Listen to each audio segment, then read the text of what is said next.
नमस्कार। Hot topic में आपका स्वागत है। अगले आधे घंटे में हम आपको तमाम खबरें दिखाएंगे, लेकिन साथ ही साथ बात करेंगे कि आखिर नए चुनाव आयुक्त को लेकर क्यों बवाल मचा हुआ है। इस विस्तार से हम इस बारे में चर्चा भी करेंगे। तो चलिए आपको सबसे पहले नए चुनाव आयुक्त ज्ञानेश कुमार के बारे में जानकारी दे देते हैं। 1988 बैच के आईएएस अधिकारी और मौजूदा चुनाव आयुक्त ज्ञानेश कुमार देश के नए मुख्य चुनाव आयुक्त बनाए गए हैं। नए कानून के तहत नियुक्त होने वाले वे पहले मुख्य चुनाव आयुक्त होंगे। कल प्रधानमंत्री नरेंद्र मोदी की अगुवाई में चयन समिति की बैठक में ज्ञानेश कुमार की नियुक्ति का फैसला लिया गया। इसमें गृह मंत्री अमित शाह और लोकसभा में नेता विपक्ष राहुल गांधी भी शामिल हुए थे, लेकिन उनकी नियुक्ति विवादों में घिर गई है। बैठक के बाद राहुल गांधी ने डिसेंट नोट जारी करते हुए कहा कि मूल बात यह है कि चुनाव आयोग स्वतंत्र होता है, नियुक्ति प्रक्रिया में कार्यपालिका का दखल नहीं होना चाहिए। आधी रात में नियुक्ति का फैसला असम्मानजनक है। राहुल गांधी ने आगे लिखा, नियुक्ति का फैसला तब लिया गया जब मामला सुप्रीम कोर्ट में है। 48 घंटों के भीतर सुनवाई होनी थी, फिर भी नियुक्ति कमेटी से चीफ जस्टिस को हटा दिया गया। सीजीआई को हटाना सुप्रीम कोर्ट के आदेश का उल्लंघन है। मोदी सरकार ने चुनाव प्रक्रिया की ईमानदारी पर चिंता बढ़ा दी है, ये राहुल गांधी का कहना था। नए चुनाव आयुक्त की नियुक्ति कानून को चुनौती देने वाली याचिका पर सुनवाई से पहले ज्ञानेश कुमार को सीईसी यानी कि मुख्य चुनाव आयुक्त बनाने को लेकर सरकार और विपक्षी पार्टियां अब आमने सामने आ खड़ी हुई हैं।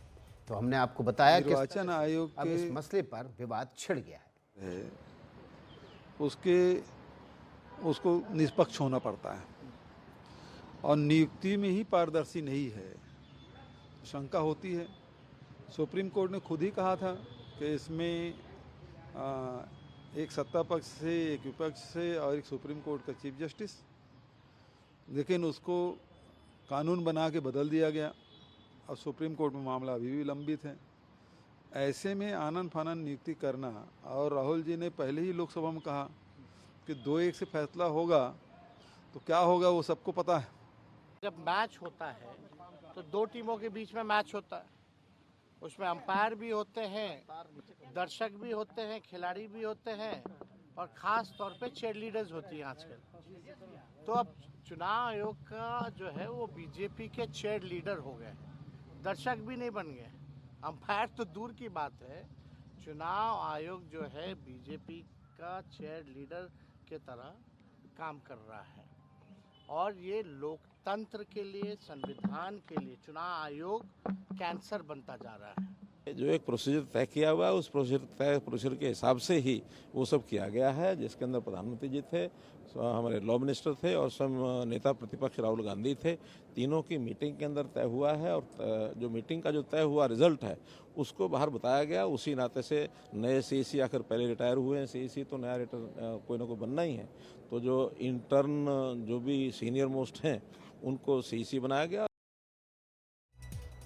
तो जो सीनियर मोस्ट चुनाव आयुक्त हैं उनमें से एक को मुख्य चुनाव आयुक्त बनाया गया। इस पर आपत्ति नहीं होनी चाहिए, जबकि कांग्रेस का और कांग्रेस के सहयोगी दलों का कहना है कि ये निर्णय जो है वो स्वाभाविक नहीं है, क्योंकि यहाँ पर 3-2 से एक फैसला होना है।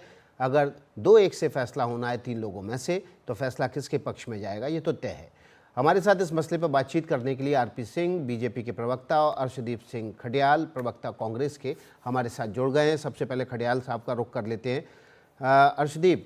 अर्शप्रीत जी, हमेशा से पहले भी ऐसा होता रहा है कि विपक्ष के नेता डिसेंट नोट देते रहे हैं और डिसेंट नोट के बाद भी जिसका बहुमत होता है उसकी नियुक्ति इस तरह की नियुक्ति कमेटियों के जरिए होती रही है। तो इस पर अब इतना बवाल क्यों मचाना? देखिए, ऐसा है, जब भारतीय जनता पार्टी शुरुआत करेगी ना इस डिबेट की, तो भारतीय जनता पार्टी माफी के साथ शुरुआत करे, क्योंकि उन्होंने ऑनरेबल सुप्रीम कोर्ट को अंडरमाइन किया है, डिसरिस्पेक्ट किया है।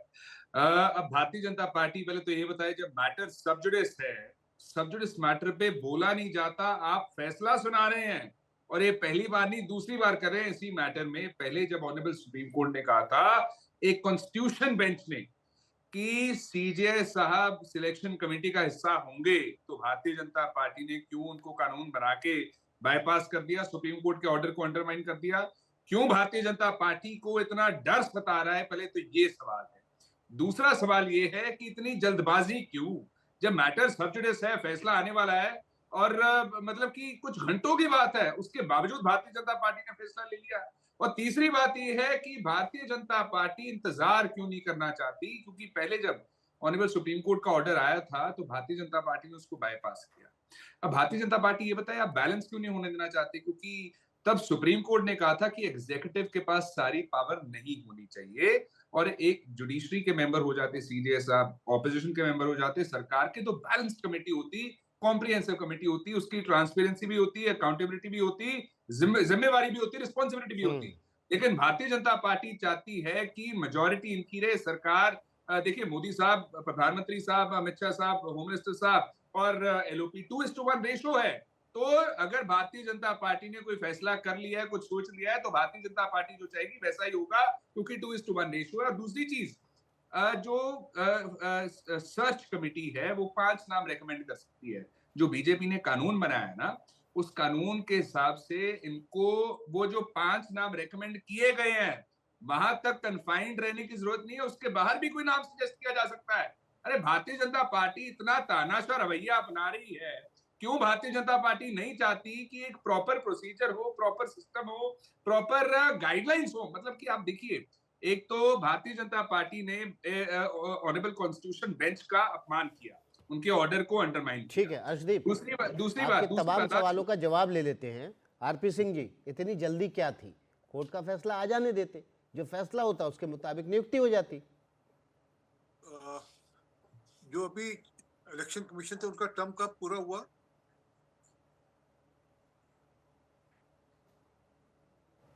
बता दीजिए ना सब, जो इलेक्शन कमीशन का टर्म कब पूरा हुआ? मेरी आवाज आ रही है आपको? अर्शदीप जवाब दीजिए। मैं आपसे पूछ रहा हूँ साहब, इनको छोड़िए, मैं आपसे पूछ रहा हूँ उनका टर्म कब पूरा हुआ? बात करें, सुनिए सर अर्शदीप एक मिनट को दो, मेरा जवाब ले लीजिए, मेरा नाम लिया तो सुन लीजिए। मेरा से जवाब नहीं मांगा मैंने, तुमसे जवाब ही नहीं मांगा, मैं तो अपने दोस्त से जवाब मांगा, आपसे भी जवाब मांगा। आरपी सिंह जी, आप में और अर्शदीप को हमने सवाल जवाब के लिए बुलाया है, आप आपस में सवाल जवाब करिए। उनका टर्म पूरा हो चुका था, इसलिए इलेक्शन कमीशन की नियुक्ति जरूरी थी, इसलिए इलेक्शन कमीशन की नियुक्ति हुई और कानून के अनुसार हुई। जो कानून पार्लियामेंट ने पास किया है, पार्लियामेंट सर्वोच्च है, इसलिए वो कानून पास किया है। ये एक हेडिंग दिखा रहा हूं आपको मैं, ये एक बढ़िया हेडिंग है, पढ़ लीजिए। सोनिया गांधी अपॉइंट्स नवीन चावला एज इलेक्शन कमीशन। ये 2012 सोनिया गांधी जी प्रधानमंत्री नहीं थी देश की, ये है तारीख भी इसमें है, ये खबर है और खबर में डिटेल है कि किस प्रकार से उन्होंने अपॉइंट किया और कौन नवीन चावला थे जिनके खिलाफ उससे पूर्व के चीफ इलेक्शन कमीशन ने शिकायत कर की थी। वो टॉयलेट के बहाने से जाते थे और सारा का सारा इलेक्शन कमीशन के अंदर जो तय होता था वो सोनिया गांधी जी को कन्वे करते थे। उन्होंने ये लिखित शिकायत दी अपनी राष्ट्रपति को, उसके बावजूद अपॉइंट कर लिया। अरे जरा शीशे में मुंह देखकर आया करें, किसकी बात कर रहे हैं, ये कैसी बात कर रहे हैं, जरा सोच समझ कर बात करें। हाँ, अगर कोर्ट का फैसला, कोर्ट ने कुछ कहना होगा जवाब दे देंगे कोर्ट को, परंतु कोर्ट पार्लियामेंट से ऊपर नहीं है, देश का पार्लियामेंट सबसे ऊपर है। पार्लियामेंट जो फैसला करता है वो मान्य होता है, अगर कोर्ट ने उसको टालना होगा टाल देगा कोर्ट फैसले को। अर्शदीप जी, आपको लगता है कि आपके समय में जो चुनाव आयुक्त होते थे वो 10 जनपद के प्रति वफादार होते थे, तो अब की सरकारों में भी जो चुनाव आयुक्त होंगे, मुख्य चुनाव आयुक्त बनाए जाएंगे, वो 7 लोक कल्याण मार्ग के प्रति वफादार होंगे या देश के संविधान के प्रति वफादार होंगे? देखिए, नंबर 1, पहले तो भारतीय जनता पार्टी इस चीज का जवाब दे कि जो ऑनरेबल सुप्रीम कोर्ट के कॉन्स्टिट्यूशन बेंच ने कहा था कि अगर एग्जीक्यूटिव जो सरकार है वो अपॉइंटमेंट्स को कंट्रोल करेगी तो इलेक्शन कमीशन एक पार्टीसन बॉडी बन जाएगी, एक एक्सटेंशन बन जाएगी सरकार की। उसके बावजूद भारतीय जनता पार्टी की सरकार ने ये किया। यहाँ पर तो दूसरा सलाह की गई है, आपने तो बिना सलाह किए लोग अपॉइंट किए। मादा तो रख लीजिए, अरे सुनने का मादा तब रखें जब आप सच बोलो। आपको इंटरप्ट नहीं किया, आपको नाम गिन के बनाओ। अब बोल लीजिए, आपके इलेक्शन कमीशनर थे, वो इनको जरा कांग्रेस चुप पार्टी करवा से लीजिए, चुनाव फिर मैं लड़े, बोलता उन्होंने कांग्रेस पार्टी साहब, ज्वाइन आप कर बोल ली। लीजिए, फिर मैं टीएन बोलूंगा, सेशन बोलिए। थे, वो कांग्रेस पार्टी से चुनाव लड़े। एमएस गिल साहब थे, वो मंत्री बनाए अपने सरकार में। मेरा जवाब, अब जवाब दे दूं मैं आपको? जवाब दे दूं, सुन लीजिए प्लीज, आपको इंटरप्ट नहीं मैंने किया, आप सुन लीजिए। देखिए, पहली बात तो ये है कि आप ये इस चीज का जवाब दीजिए, जब ऑनरेबल सुप्रीम कोर्ट ने कहा है कि election commissioners constitutional power wield करते हैं और एक्सक्लूसिवली अगर एग्जीक्यूटिव उनका चयन करेगी विदाउट एनी ऑब्जेक्टिव स्टैंडर्ड्स तो वो गलत होगा, उसके बावजूद आपने किया। और तीसरी बात, मेंटेन करने के लिए इंडिपेंडेंस इलेक्शन कमीशन की उनको एग्जीक्यूटिव इंटरफेरेंस से इंसुलेट करने की जरूरत है, ये भी ऑनरेबल सुप्रीम कोर्ट ने कहा है, उसके बावजूद आपने फैसला लिया। मुझे एक बात बताइए आरती जी कि भारतीय जनता पार्टी को तकलीफ क्या है दूसरों को इंक्लूड करने में, दूसरों को शामिल करने में, गार्डियन ऑफ द कॉन्स्टिट्यूशन को शामिल करने में? इस तकलीफ का जल्दी से जवाब दे दीजिए क्योंकि समय की कमी है। आरपी सिंह जी, एक सेकंड, लास्ट पॉइंट है, judiciary honourable supreme court guardian of the constitution है। आपको तकलीफ क्या है अगर guardian of the constitution committee का हिस्सा होंगे, अगर ट्रांसपेरेंसी होगी, अगर अकाउंटेबिलिटी होगी, जवाबदेही होगी? और एक चीज का जवाब दीजिए कि अगर भारतीय जनता पार्टी पार्लियामेंट में डिबेट डिस्कशन नहीं करती, मनमर्जी करती है, नॉन डेमोक्रेटिक अलायंस की मीटिंग्स में मनमर्जी होती है, आरपी सिंह जी, अगर उसमें सीजीआई शामिल हो जाते तो दिक्कत क्या थी? नहीं पूछा जाता, कुछ नहीं किया जाता। इस कमेटी में भी आप किसी को पूछना नहीं चाहते, सब थोपना चाहते हैं। भारतीय जनता पार्टी ये तानाशाह रवैया कब त्यागेगी, कब अपने तानाशाह? ठीक है अर्शदीप, आपका हो गया। भारतीय जनता पार्टी छोड़ेगी, इस चीज का जवाब दें। शाही परिवार के नुमाइंदे हमको कह रहे हैं कि हम शाही परिवार के, सुनिए साहब, आप इस चीज का जवाब दीजिए। अर्शदीप जी, अब बोल लेने दीजिए आरपी सिंह जी को। सुप्रीम कोर्ट को अंडरमाइन क्यों किया? अब बीच में मत बोलिए अर्शदीप आप। शाही परिवार के नुमाइंदे ये कहेंगे कि बताइए सुप्रीम कोर्ट के ऑर्डर का अपमान क्यों किया? अर्शदीप, आरपी सिंह जी को बात पूरी कर लेने दीजिए। विकास इनका टेप फंस गया, धक्का मारो इनको, सुप्रीम कोर्ट से क्या डर है भारतीय जनता पार्टी को? इतना डर क्यों है, इतनी घबराहट और बौखलाहट क्यों है? अगर सीजे साहब हिस्सा होंगे, अगर आपके दो नुमाइंदे नहीं होंगे। चलिए, अब हम कल तक जब सुप्रीम कोर्ट का फैसला आएगा तब तक इंतजार करेंगे। बहुत बहुत शुक्रिया आपका आरपी सिंह जी, अर्शदीप सिंह जी, बहुत बहुत धन्यवाद आपका। चलिए अगली खबर की तरफ बढ़ते हैं और अगली खबर है आपके सामने। आप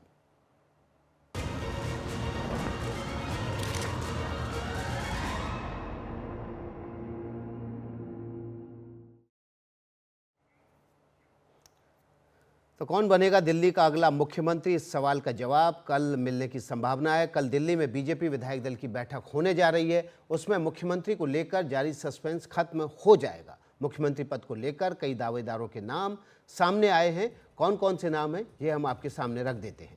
प्रवेश वर्मा नई दिल्ली सीट से विधायक हैं। मुख्यमंत्री रहे अरविंद केजरीवाल को और आम आदमी पार्टी के संयोजक अरविंद केजरीवाल को उन्होंने हराया है। पूर्व सीएम साहिब सिंह वर्मा के बेटे हैं। 2014 में पश्चिमी दिल्ली से सांसद भी रह चुके हैं। अब देखिए, प्रवेश वर्मा के बाद कौन सा नाम है? रेखा गुप्ता शालीमार बाग से विधायक हैं। एमसीडी में 3 बार पार्षद रही हैं। आरएसएस बैकग्राउंड से आती हैं। एबीवीपी के सक्रिय सदस्य रही हैं और दिल्ली यूनिवर्सिटी में सक्रिय भूमिका निभा चुकी हैं। विजेंद्र गुप्ता, ये देखिए, रोहिणी सीट से तीसरी बार विधायक चुने गए हैं। 2015-2020 तक वो नेता विपक्ष भी रहे हैं। 2010 से 2013 तक दिल्ली बीजेपी के अध्यक्ष भी रहे हैं। 3 बार एमसीडी पार्षद भी रह चुके हैं। और देखिए, इसके अलावा मनजिंदर सिंह सिरसा राजौरी गार्डन सीट से विधायक हैं। बीजेपी के राष्ट्रीय सचिव भी हैं। पहले शिरोमणि अकाली दल में थे। 2021 में अकाली दल से बीजेपी में शामिल हुए और बीजेपी का बड़ा सिख चेहरा भी हैं। ये भी मुख्यमंत्री के बड़े दावेदारों में से एक हैं। अजय महावर गोंडा से लगातार दूसरी बार विधायक हैं। आम आदमी पार्टी के उम्मीदवार को 26,000 वोटों से अजय महावर ने हराया है और ये माना जा रहा है कि वे भी मजबूत दावेदार हैं। तो देखिए, ये जो प्रमुख नाम थे वो हमने आपके सामने रखे। बीजेपी की जब विधायक दल की बैठक होगी तो उसमें ये साफ हो जाएगा कि आखिर विधायक दल का नेता कौन होगा, दिल्ली का अगला मुख्यमंत्री कौन होगा। शपथ ग्रहण समारोह को लेकर क्या तैयारियां चल रही हैं, ये हमारे सहयोगी रवीश रंजन ने ग्राउंड से एक रिपोर्ट भेजी है, दिखाते हैं आपको। दिल्ली का शपथ ग्रहण समारोह 20 फरवरी को होगा और इससे पहले यानी 19 तारीख को कल दिल्ली के पंत मार्ग पर नेता विधायक दल चुना जाएगा और इसकी बैठक दोपहर के बाद होगी। दिल्ली में चूंकि 27 साल के बाद में भारतीय जनता पार्टी की सत्ता में वापसी हुई है, तो इसी के चलते तकरीबन 30,000 से ज़्यादा लोगों के रामलीला मैदान में इकट्ठा होने की संभावना है। ये रामलीला मैदान वही है जहां पर 2013 और 2015 में अरविंद केजरीवाल ने शपथ लिया था। अब जो है वो इसी रामलीला मैदान पर अरविंद केजरीवाल की हार का और बीजेपी के सत्ता वापसी का जश्न रामलीला मैदान में होगा। और इसमें खुद प्रधानमंत्री नरेंद्र मोदी समेत एनडीए शासित जितने भी राज्य हैं उनके मुख्यमंत्री, उप मुख्यमंत्री भी शामिल होंगे। इसके अलावा कई सारे धर्मगुरुओं को भी आमंत्रित किया जा रहा है और कई सारी फिल्मी हस्तियां भी इसमें शामिल होने की संभावना है। ये भी कहा जा रहा है कि शपथ ग्रहण समारोह से पहले सांस्कृतिक जो कार्यक्रम है वो भी करवाया जाएगा। तो निश्चित तौर पर ये बहुत ही भव्य होगा, लेकिन अभी भी आयोजन की तो पूरी तैयारी चल रही है, लेकिन मुख्यमंत्री के नाम पर अभी भी सस्पेंस बना हुआ है। दिल्ली से रवीश रंजन शुक्ला, एनडीटीवी इंडिया।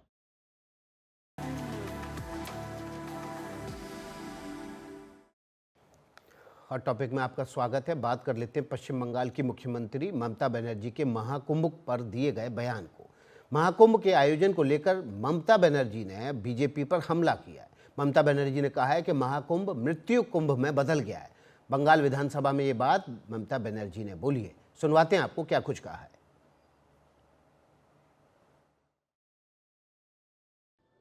মহাকুম্ভ আমি নাইবা বললাম, ওটা এখন মৃত্যু কুম্ভ হয়ে গেছে।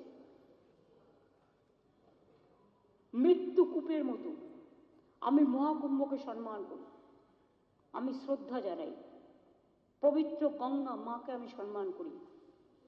কিন্তু প্ল্যানিং না করে এত হাইপ তুলে এত লোকের মৃত্যু বললেন 30 জন, কথাটা কি সঠিক? কত ডেড বডি ভাসিয়ে দিয়েছেন নদীতে? बीजेपी ने ममता बनर्जी के बयान को सनातन और हिंदू विरोधी बताया है। ममता बनर्जी और पूरा का पूरा इंडी अलायंस, भले राहुल गांधी हो, अखिलेश यादव हो या ममता बनर्जी हो, ये सनातन और हिंदुओं से नफरत करते हैं।